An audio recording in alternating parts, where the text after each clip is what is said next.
A team has to have a shared goal.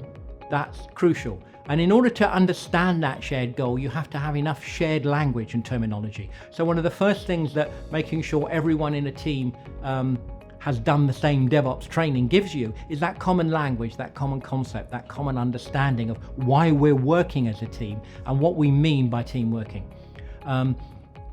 Every organization has to talk among itself and to other members. So the terminology is a key aspect of that. Now, it isn't necessarily that you take the language from the book and use it, but it means you're all on the same page.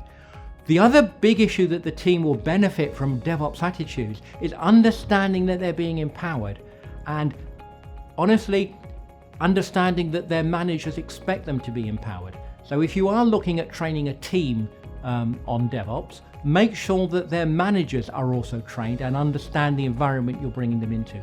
But to me, that's the biggest factor to make DevOps work in many organizations, is that the team and the people they report to understand the parameters and the rules and the scenery that you're setting up.